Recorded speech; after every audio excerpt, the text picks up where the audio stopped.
कृष्णाय वयं नुमः। एक बार श्री कृष्ण उनकी ग्वाल बाल सखा गाय बहनों को चराती चराती बहुत दूर कहीं निकल गए।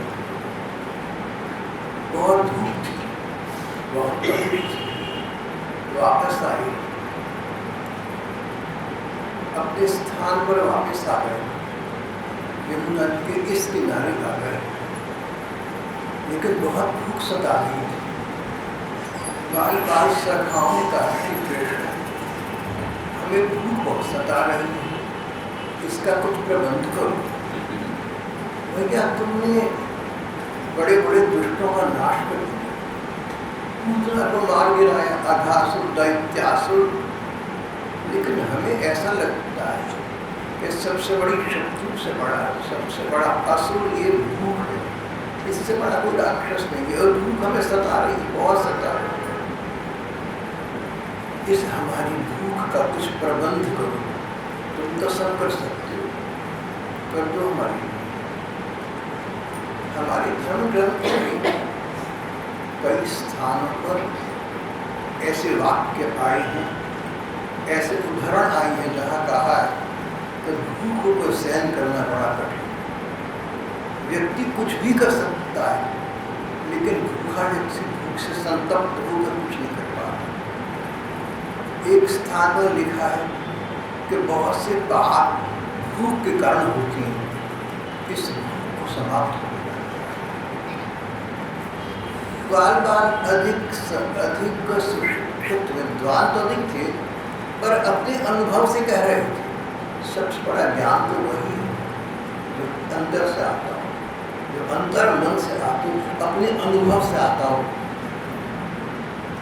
बाल बालों को भूख सता रही थी, इसको सहन नहीं कर पा रही थी। उनका अपना अनुभव था कि भूख बहुत सताती है, और भूखा व्यक्ति कुछ कर नहीं पाता, उसका उत्साह नहीं रहता, कुछ करने की इच्छा नहीं रहती, बस यही रहता है कि कुछ मुझे खाने पीने को मिल जाए। हमारे प्रणय ग्रंथ भगवान के प्रति प्रेम जगाने वाले धर्मशास्त्र तो यहाँ तक कहती हैं कि जिस प्रकार कोई व्यक्ति कितना भी धनी हो, कितना ही बड़ा रईस हो, राजा हो, कोई व्यक्ति कितनी बड़ी उसकी संपदा हो, उसका प्रभाव हो, बड़े से बड़े व्यक्ति को यदि भूख सताती है तो सबसे पहले वो भूख के निवारण का प्रयत्न करेगा। सबसे पहले वो कुछ खाने पीने का प्रबंध करेगा, और उस समय उसे कुछ न सूझेगा। भूखे भजन न हुए को पाला, ये दो अपनी कंठी माला। वास्तविकता ये मेरे बालक कृष्ण की बाल बाल सखा भूख सता रही थी, उसे कहते हैं पेट में चूहे पूछ रहे थे। अपने अनुभव से समझ गए कि भूख सबसे बड़ा राक्षस है। श्री कृष्ण से कहने लगे, बड़े बड़े राक्षस का तुमने संहार कर दिया, बड़े बड़े स्थानों पर तुमने बड़ी बड़ी शक्ति दिखाई है, तो भैया आज हमारी इस भूख का शमन करो, ये हमें बहुत सता है। कृष्ण बोले, चिंता क्यों करते हो? कुछ दूरी पर ब्राह्मण लोग स्वर्ग सुख पाने की कामना से यज्ञ कर रहे हैं। उनसे जाकर कह दो कि कृष्ण बलराम थोड़ा खाना वाना ले आओ। बालक वहां गए, ब्राह्मणों का बड़ा आदर सम्मान किया, और उनसे कृष्ण बलराम का संदेश क्या सुनाया। हम लोग भूखे हैं, कृष्ण बलराम भी यही चाहते हैं कि आप लोग इतना यज्ञ हो रहा है, इतना पकवान है, इतना अभिष्यान्न है, इतना अन्न है, थोड़ा सा आप हमें भोजन की सामग्री, थोड़ा खाद्य पदार्थ आप हमें दे दें, हम कृष्ण बलराम के पास लेकर जाएंगे और उनको भी खिलाएंगे, स्वयं भी खाएंगे। ब्राह्मणों में यज्ञ में लगे रहे, इनकी ओर ध्यान रखें। यज्ञ का विधान है, अगर ब्राह्मण लोग यज्ञ कर रहे हैं और यज्ञ के समय कोई अन्य कार्य करेगी तो यज्ञ का जो फल चाहती थी सो फल उन्हें कदाचित न मिले। ब्राह्मण लोग चाहते थे कि हमें यज्ञ करने के बाद अगले जन्म में स्वर्ग का सुख मिले। संसार के सुख हैं थोड़ी देर के हैं, शरीर पर निर्भर करते हैं, लेकिन स्वर्ग का सुख तो ऐसा कि शरीर पर निर्भर नहीं करता, न रोग है, न दुर्बलता है, न अपचन है, प्रकार प्रकार की वृत्तियाँ तो कोई भी नहीं है। और एक प्रकार का सुदीर्घ समय का लाखों वर्ष मिलने वाला सुख मिलता है स्वर्ग में। ब्राह्मण लोग स्वर्ग सुख की कामना से यज्ञ कर रहे थे। इन बच्चों की बात को उन्होंने इसमें बाधा समझा, उत्तर न दिया, न हाँ न ना। यज्ञ है तो उसका अर्थ केवल अनुष्ठान नहीं है, वेद मंत्र का उच्चारण, वेदी में हवन की सामग्री डालना केवल मात्र अनुष्ठान यज्ञ का नाम नहीं। सचमुच यज्ञ की जो धर्म का मर्म है, यज्ञ के पीछे जो भावना छिपी है वो परोपकार है, दूसरा का मंगल है। छोटे छोटे बच्चे भूखे हों और उनकी भूख का ख्याल न करें, स्वर्ग सुख की कामना के आगे उनको दो रोटी न दे सकें, बड़ा स्वार्थ हो गया, बड़ी संकुचित दृष्टि हो गई। भूखे बच्चों को अन्न खिलाना तो सबसे बड़ा धर्म है। किसी भी भूखे को खिलाना, किसी भी प्यासे को पानी पिलाना। और यहाँ तो छोटे छोटे बच्चे थे और भगवान कृष्ण का दान लेकर आए थे, पर ब्राह्मणों ने कहीं यज्ञ में विघ्न न आ जाए, न तो उनको ध्यान से देखा, ना हाँ की ना की, अपना काम कर रहे थे, करते रहे, बाल बालों की आशा टूट गई। तम ब्रह्म परमं साक्षात् भगवन् नभोक्षतम्। भगवान कृष्ण बाल बालों के द्वारा भात मांग रहे हैं, और इन मूर्खों ने कथाकार वेदज्ञ ब्राह्मणों के लिए, वेदवादी ब्राह्मणों के लिए कहते हैं, इन मूर्खों ने, इन नासमझों ने उन बच्चों का सम्मान नहीं किया। हमारे पुराणों पर एक आपत्ति बहुत से विद्वान लोग प्रकट करते हैं, कहते हैं कि सभी पुराणों में जहाँ देखो वहाँ ब्राह्मणों की बड़ी महिमा कही गई है। पुरानी बुढ़ियाँ कहती थी ब्राह्मणों का मुँह तो फूको और पाँव फूटो, इनका मुँह फूको पाँव फूटो और फूटो। ग्रंथों में ऐसे स्थान भी हैं जहाँ लिखा रहता है कि ब्राह्मण अगर अपराध करे, ब्राह्मण अगर अशुद्ध गलत काम कर दे तो भी पाप पकड़ कर उससे क्षमा मांगो, उसके अपराध को अपराध मत समझो। तो बहुत से वर्तमान विद्वानों का कहना है कि पिछले 5,500 वर्षों में जब व्यास जी ने इन ग्रंथों की रचना की थी, तब से लेकर आज तक अंग्रेजों का राज रहा, उससे पहले मुसलमानों का राज रहा, न जाने कितने राजा लोग आए गए। हो सकता है इस दौरान जानबूझकर सत्ता ने ब्राह्मणों को प्रलोभन देकर इन ग्रंथों में कहीं पर परिवर्तन करा दिया।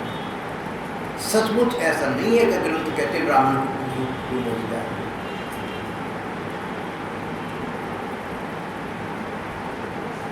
समय और काल के अंतर्गत हमारी 1000 वर्ष की या अधिक की गुलामी के अंदर धर्म ग्रंथों में परिवर्तन लाने का प्रयत्न किसी ने किया हो, ऐसा असंभव नहीं।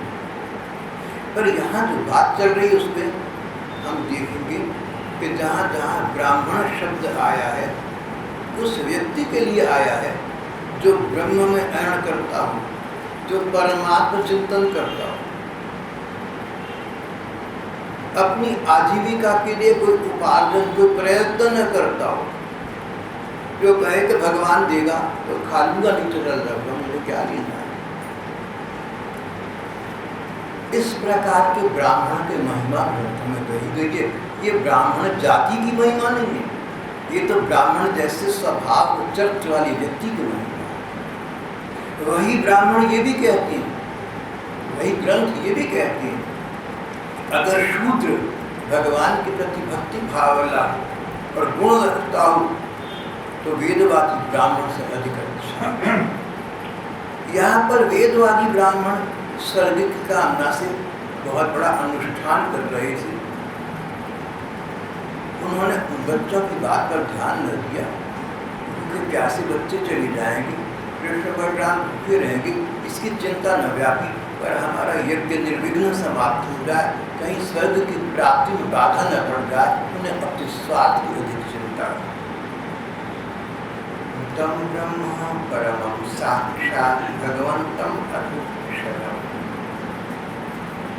जब उन ब्राह्मणों ने हाँ या ना कुछ न किया, तब बाल बाल बच्चों की आशा टूट गई। वे वापस लौट आए और सारी बात श्री कृष्ण बलराम से गई। उनकी बात सुनकर श्री कृष्ण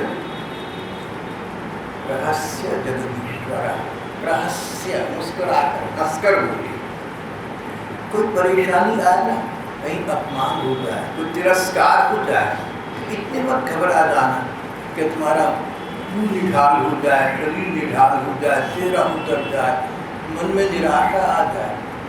किसी भी स्थिति में बच्चों ने बताया कि कृष्ण तुम्हारा नाम लेकर हमने ब्राह्मणों से अन्न मांगा, उन्होंने नहीं दिया। अपमान तो कृष्ण का हुआ।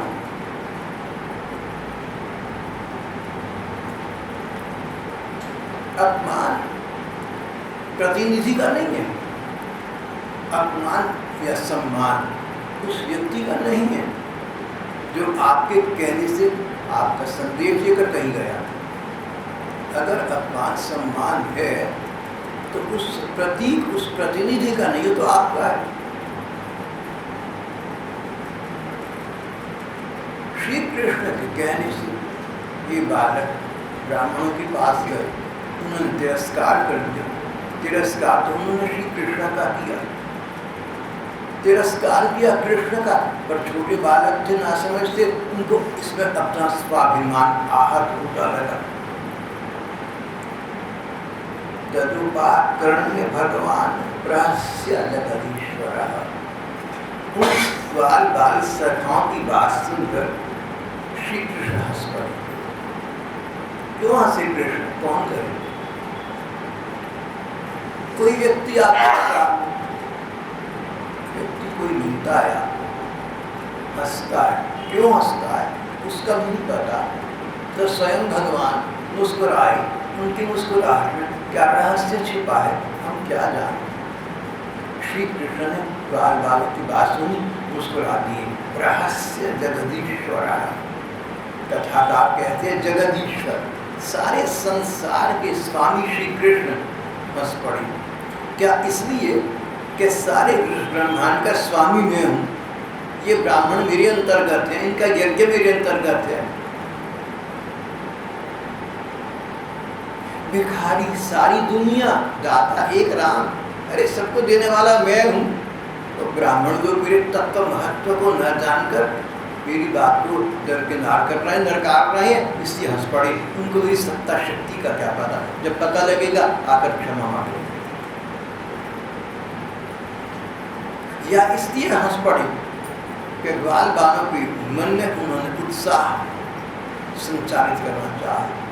बात सुनी, देखा कि ग्वाल बाल सखा बहुत उदास है, भूखे तो थे, अब अपमानित भी हैं। उनका प्रोत्साहन वर्धन करने के लिए, उनका उत्साह वर्धन कर लिए भगवान ने मुस्कुराकर बात की, बोली देखो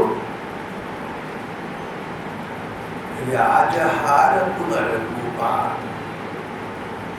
उन्होंने कहा संसार में भाइयों, संसार में असफलता तो बार बार होती ही है, उससे निराश मत होना। ये एक वाक्य तो सारे संसार को सफलता के मार्ग पर रखने के लिए पर्याप्त। संसार में असफलता तो बार बार होती ही है।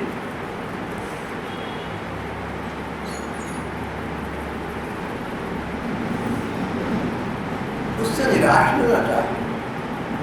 बार बार असफल हो जाए आप अपने उद्योग में, आप अपने प्रयत्न में, किसी प्रकार का आप उद्योग करते हैं, कोई साधन करते हैं, कोई बात चाहते हैं, उसको बहुत कुछ करते हैं, योग्यता आप में है, सब कुछ आप में है, लेकिन असफल हो गए।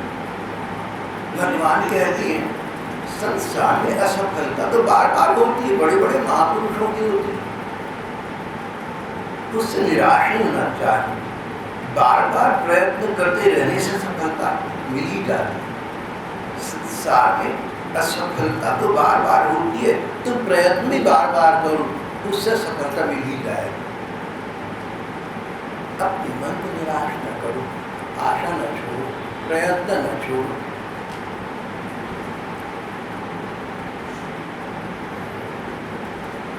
व्याजहार पुनर्भूपान दर्शय लौकिकम करती। श्री कृष्ण ने बाल बाल सखाओं को बहुत सुंदर शिक्षा शिक्षा कल परसों के प्रसंग में आया था कि परोपकार ही जीवन की सार्थकता है। आज शिक्षा की संसार में असफलता तो बार बार आती है, उससे निराश नहीं होना चाहिए, बार बार प्रयत्न करना चाहिए, सफलता नहीं जाती। उत्तिष्ठत जाग्रत प्राप्तम वरान्य बोधत, arise and stop thought till the goal be reached। हमारी वेद स्वामी विवेकानंद इस लाइन का बहुत प्रचार किया।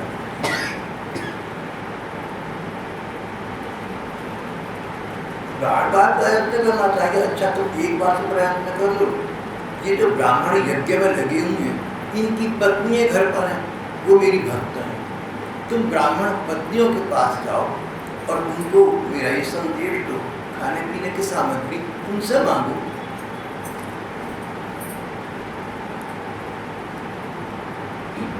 तुम जितना चाहोगे उतना भोजन में तुम्हें देंगी।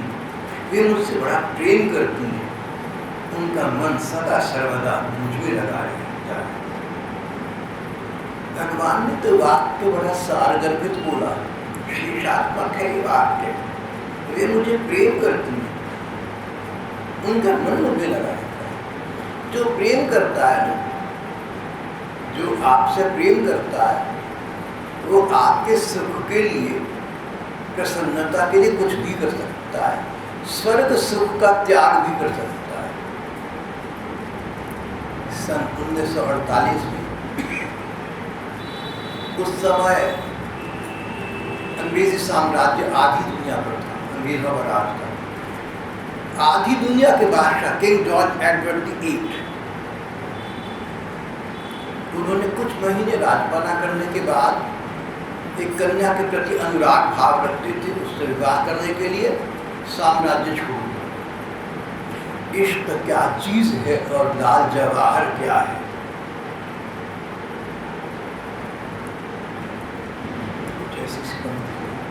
इश्क वाली तुम कुछ ऐसी इश्क वाले तो जवाहर भी लिखवा देते हैं। और लाल जवाहर क्या है, इश्क वाली तो खुदाई भी उड़ा देती है।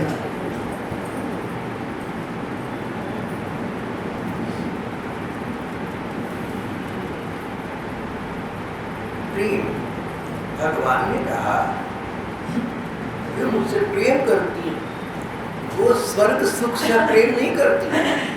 अपने पति ब्राह्मणों की भांति वे स्वर्ग सुख की कामना नहीं रखती, स्वर्ग सुख से प्रेम नहीं रखती, मुझसे प्रेम करती है। मेरी प्रसन्नता के लिए सब कुछ करने को तत्पर है। अभी तक इन यज्ञ पत्नियों से, अभी तक इन ब्राह्मण पत्नियों से भगवान का मिलना नहीं हुआ है, प्रत्यक्ष भौतिक स्तर पर मिले नहीं है, पर मन में प्रेम है। भगवान जानते हैं वे मुझसे बड़ा प्रेम करती हैं, उनका मन सदा सर्वदा मुझ में लगा रहता है। प्रेम करती हैं, प्रेम करने की क्या परिभाषा भगवान ने बताई, उनका मन मुझ में लगा रहता है।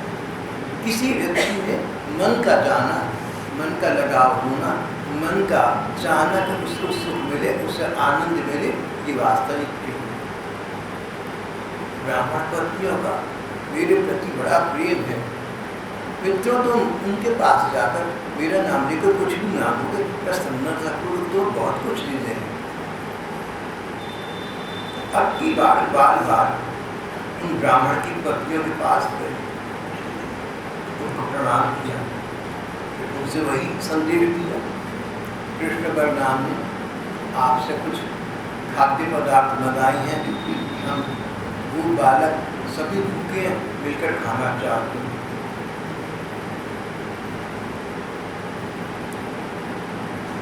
बालों ने कहा, ब्राह्मण पत्नियों से कहा, कृष्ण बलराम बालों ने हमारे साथ डोंगर चलाते हुए इधर बहुत दूर आ गए हैं। इस समय उन्हें और उनके साथियों को भूख लगी है, आप कुछ दे दीजिए। सुखदेव जी ये कथा भागवत की कथाएं राजा परीक्षित को सुना, जहाँ कहीं विशेष ध्यान श्रोता का आकृष्ट करना चाहते हैं, सुखदेव जी वहाँ कुछ संबोधन करके बोलते हैं।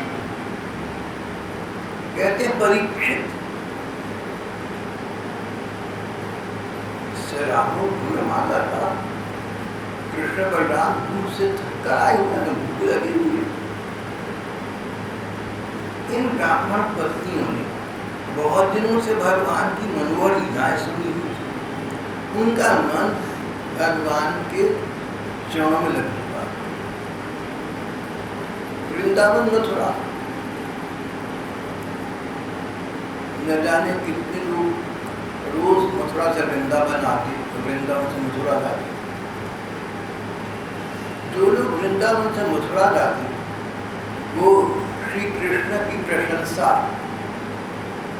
पूरी पूरी सराहना करते, रूप के सुंदरता की सराहना, वंशी के नाद की सराहना, श्री कृष्ण की लीला माधुरी की सराहना। श्री कृष्ण के विषय में ब्राह्मण पत्नियों ने, मथुरा वासियों ने बहुत बहुत सुना हुआ। उनकी इच्छा थी कि हम भी इन श्री कृष्ण के दर्शन करें, पर डर था कि राजा कंस तो कृष्ण का शत्रु है, अगर हम कृष्ण के दर्शन करने जाएंगे तो क्रुद्ध हुआ राजा हमारा कोई भी अपकार कर सकता है, कोई भी तिरस्कार कर सकता है, डर के बारे नहीं था। ब्राह्मण पत्नियां बहुत दिनों से भगवान की मनोहर लीलाएं सुना करती थी। लीला सुन सुनकर रूप की सुंदरता, वंशी रव की सुंदरता, श्री कृष्ण का वार्तालाप का तरीका, उनकी दृष्टि, उनकी मुख मुद्रा, सबके साथ उनका व्यवहार, वाणी की मृदुता, अधिपति रखे मधुरता के अधिपति श्री कृष्ण का सभी कुछ तो मधुर है, अंग अंग मधुर है। उनके उपकरण भी मधुर है। उपकरण, वंशी, वनमाला, पुराण सभी मधुर है। जो उनमें मधुर है, उनका सब कुछ मधुर तो होगा ही। मधुराधिपति रखिलम मधुर।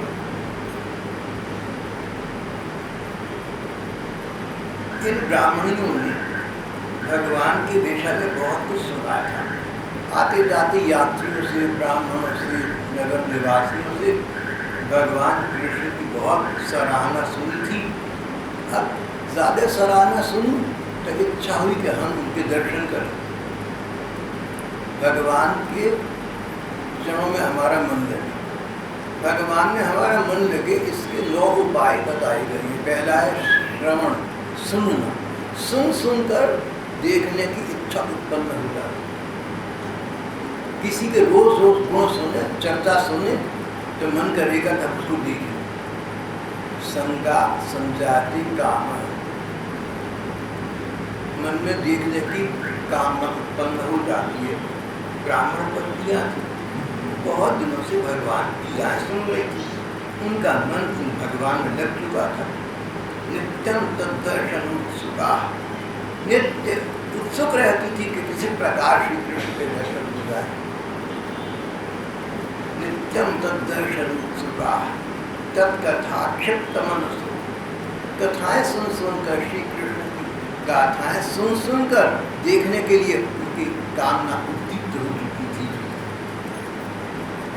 अब श्री कृष्ण की आने की बात सुनकर वे उतावली हो गए। उन्होंने बर्तनों में स्वादिष्ट से स्वादिष्ट भोजन सामग्री ले ली और भाई बंधु पति पुत्रों के रोकने पर भी श्री कृष्ण के पास जाने के लिए घर से निकल पड़े।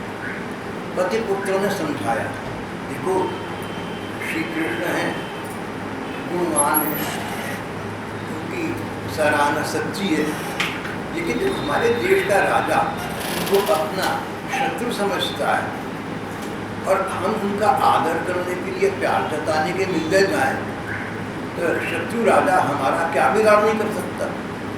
घर की महिलाओं को समझाया, ना समझी न हो।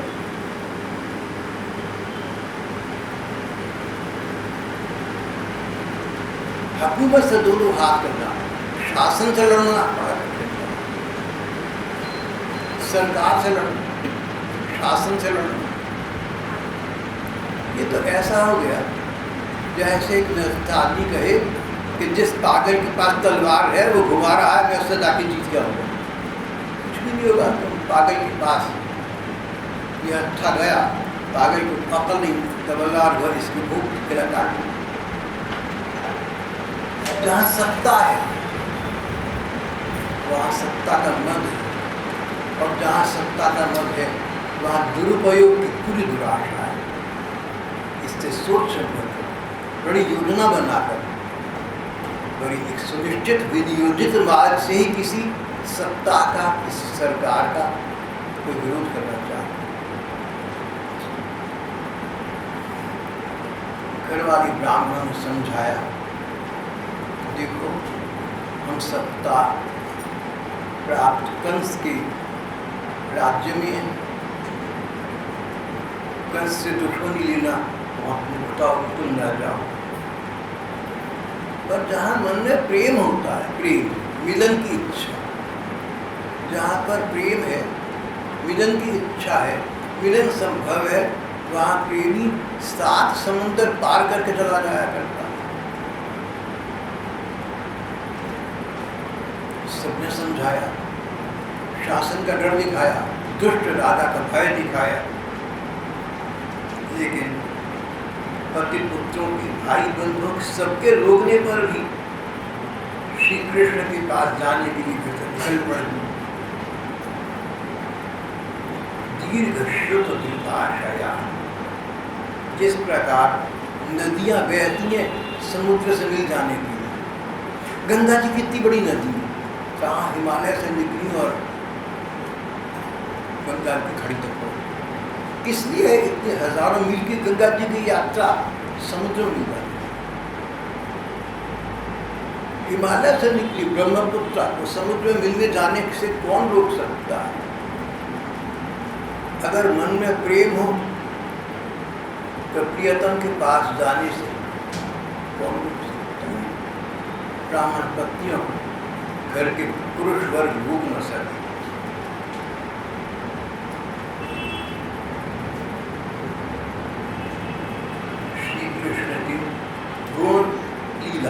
सौंदर्य और माधुर्य आदि का वर्णन सुनकर इन पत्नियों ने, इन ब्राह्मण पत्नियों ने न जाने कब से उनके चरणों पर अपना हृदय निछावर कर दिया।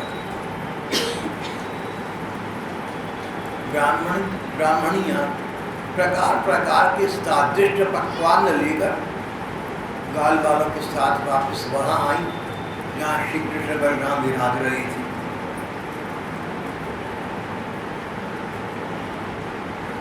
विचरंतम वृत्तम रूपये, ब्राह्मण पत्नी ने देखा कि यमुना जी के किनारे अशोक वन में बाल बालों से घिरे कृष्ण बलराम इधर उधर घूम रही अशोक वन में।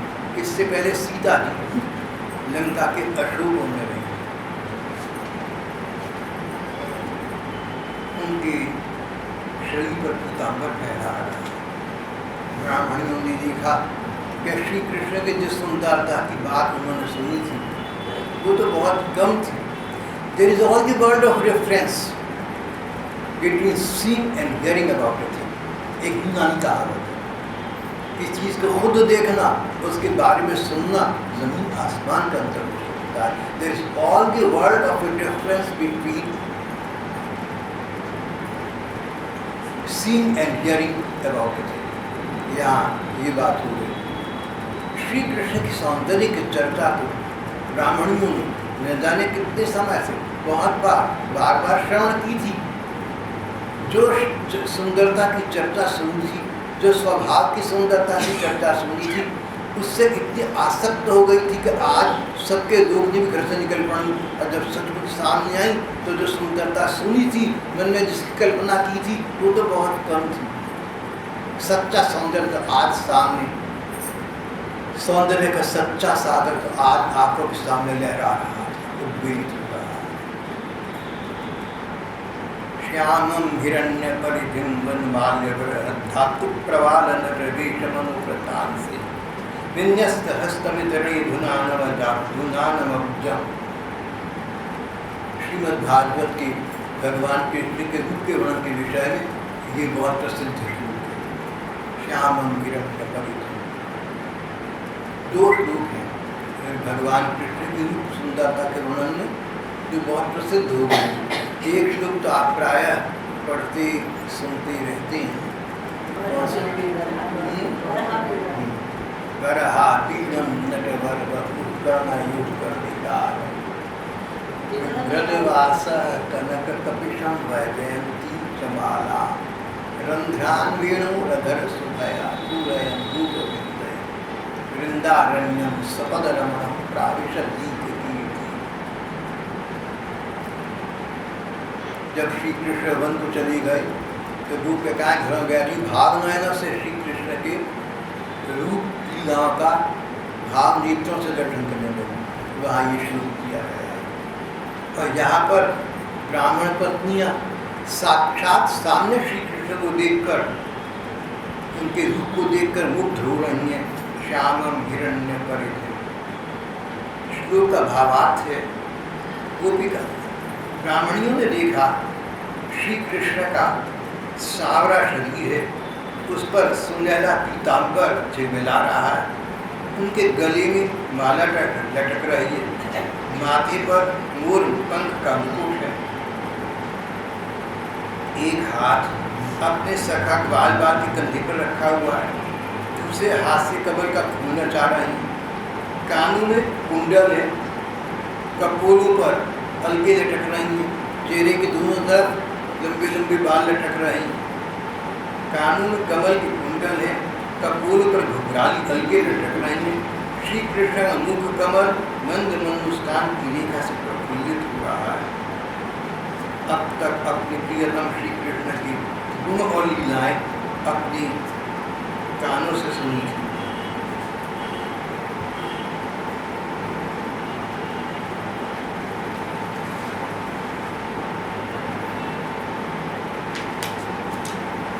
आप सामने देखिए, मन के धन को पूरा बन गया, उसमें सारा वो हो गया।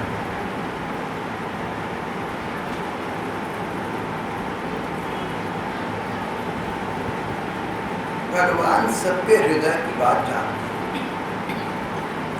उन्होंने देखा कि ब्राह्मण पत्नियां, ये ब्राह्मणियां अपने घर वालों के रुकने पर भी केवल मेरे दर्शन की लालसा से मेरे पास आई, का स्वागत किया। स्वागतम तु महाभागा आस्याम करवाण। देवियों, महाभाग्यवान देवियों, तुम्हारा स्वागत है। कहो तुम्हारे लिए क्या शुभ कार्य करें, तुम्हारा कैसे स्वागत करें। तुम लोग हमारे दर्शन की इच्छा से यहाँ आई, तुम जैसे प्रेमपूर्ण हृदय के लिए ये योग्य ही है। पर देखो, विवेकवान लोग मुझसे प्रेम तो करते, मुझ परमात्मा से प्रेम तो करते, ऐसा प्रेम करते जिसमें किसी प्रकार की कामना नहीं होती। पर अब तुमने मेरे दर्शन तो कर लिए, मेरा दर्शन कर चुके, अब अपनी यज्ञशाला में लौट जाओ, अब अपने अपने घरों को वापस चली जाओ। तुम्हारे पति ब्राह्मण गृहस्थ हैं, वे तुम पत्नियों के साथ मिलकर अपना यज्ञ पूर्ण करेंगे। यज्ञ में पति पत्नी दोनों के व्याप्ति का विधान। मय्यम विभूरति भवान गलितुम निशंसा। ब्राह्मणों ने कहा, मय्यम विभूरति भवान गलितुम निशंसा। श्याम सुंदर, तुम अंतर्यामी हो, तुम मन की एक एक बात जानते हो, पर तुम्हारी ये बात निष्ठुरता से पूर्ण है। तुम्हें ऐसी निर्दयता की बात नहीं करनी चाहिए। जो एक बार भगवान को प्राप्त हो जाता है, वेद कहते हैं उसे संसार में लौटना ही पड़ता। आप ये सत्य कीजिए, हम आपके चरणों में आ गई हैं, आप भगवान है ये जानती हैं। भगवान के पास एक बार चले जाओ तो वापस संसार नहीं आना पड़ता। अब आप में संसार में घरों में वापस जाने की बात मत करिए, हम तो आपके पास आ गए।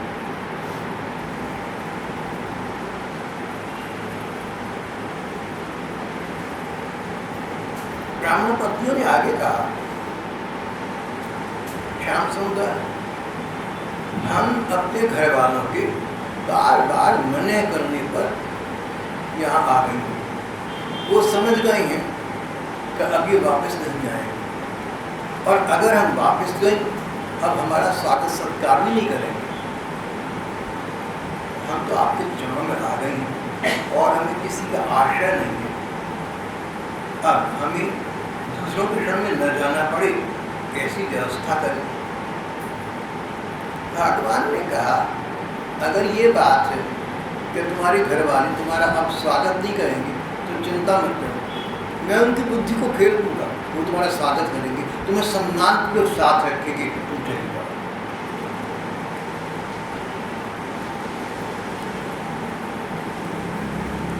भगवान ने कहा, मेरा अंग संग ही मनुष्यों में मेरी प्रीति या अनुराग का कारण नहीं है। अगर कहीं प्यार है तो ये आवश्यक नहीं है कि शरीर से शरीर मिले, हमारा मिलना जरूरी है ऐसा तो नहीं है, मन में होता है। संसार में मेरा संग, मेरा अंग संगी मनुष्य मेरी प्रीति या अनुराग का कारण नहीं होता। इसलिए तुम जाओ, अपना मन जो है लगाए रखो, और जब संसार से जाने का तुम्हारा अपना समय आएगा, उसके पश्चात तुम्हारी सदगति होगी, तुम जब मुझे धाम में मिल लोगी, अभी चली जाओ। अब ब्राह्मणों के सामने अगर हम देखें तो विकल्प था, ऑल्टरनेटिव था। वो कहते अच्छा ठीक है चलिए, तो भगवान कहेंगे चली जाओ। दूसरा, हम तो नहीं जाएंगे। लेकिन ब्राह्मणों ने कहा कि अच्छा ऐसी बात है तो चली जाती है। वे ब्राह्मण पत्नियाँ यज्ञशाला में अपने अपने ब्राह्मण पतियों के पास लौट गए। उनके साथ मिलकर ब्राह्मण ने अपना यज्ञ पूरा किया। उन ब्राह्मणों ने पत्नियों के वापस आने पर इनको भला बुरा कुछ नहीं कहा। एक तो यज्ञ में दीक्षित थे, दूसरे भगवान ने उनकी बुद्धि बदल दी।